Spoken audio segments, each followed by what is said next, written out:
Bir gün Pamuk Kız evini toplarken kuru yemişi bulmuş. Bulduğu kuru yemişi kedisine vermek istemiş. Kedisini aramaya başlamış. Kediciğim neredesin? Kediciğim neredesin? Ama kedisi gelmiyor. Kız kedisini aramış, bulamamış. Sonra dayanamamış. Neyse kuru yemişi kendim yiyeceğim. Biraz sonra da kedisi gelmiş. Pamuk kız sen beni mi çağırdın? Ben buradayım Pamuk kız. Pamuk kız ben geldim. Pamuk Kız cevap vermiyor. Kedisi de buna çok kızıyor. Ve Pamuk Kız'ın bir kase dolusu sütünü döker. Yoksa kuyruğunu geri alacağım. Pamuk kız kuyruğumu geri ver lütfen. Vermem sütümü geri getir. Sonra senin kuyruğunu vereceğim. Kedi ağlaya ağlaya Pamuk Kız'ın sütünü bulmaya gider. Çok arıyor. Nihayet önünden bir inek çıkıyor. İnek kardeş bakar mısın? Hı? Bana sütünü verebilir misin? Pamuk kıza götüreceğim de.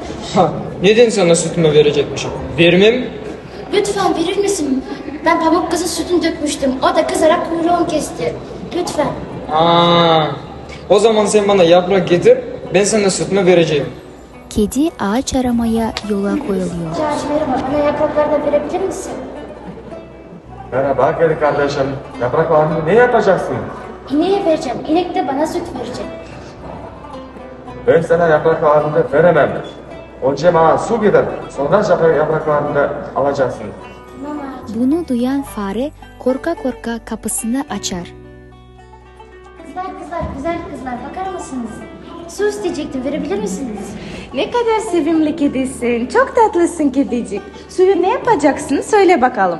Suyu ağaca verecektim. Ağaç da bana yaprakları verecekti. Sen bize sakız getir. Suyu sonra vereceğiz. Kedi sakız aramaya yoluna devam ediyor. Yolda yürürken bir dükkan görür. Dükkancı amca merhaba, bana sakız verebilir misiniz? Merhaba kedi kardeş. Sakız ne yapacaksın? Sakızı kızlara vereceğim. Kızlar da bana su verecek. Tamam, bana yumurta getir. Sonra sana sakızı vereceğim. Kedi yumurtayı nereden bulacağım diye üzüldü ve biraz düşündü. Aklına tavuk arkadaşı geldi.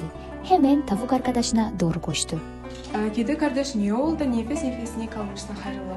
Tavuk arkadaşım bana acil yumurta lazım. Verebilir misin? Yumurtayı niye yapacaksın? Yumurtayı bakkalcı amcaya vereceğim. O da bana sakız verecek. Tamam yumurtamı vereceğim diye ama önce bana yem getir. Sonra alırsın yumurtalarımı. Tamam tavuk arkadaş. Kedi şaşırır. Ne yapacağım derken aklına hiç sevmediği fare gelir. Hemen fareyi bulmaya gider. Farenin evinin kapısına dayanır ve yüksek sesle bağırmaya başlar. Aç kapıyı, aç diyorum sana bak. Hemen bana yem getir yoksa hep fena olursun. Buyurun kedi efendim. Bak bana hemen yem getir. Yaşamak istiyorsan hemen bana yem getir. Tamam efendim, tamam efendim.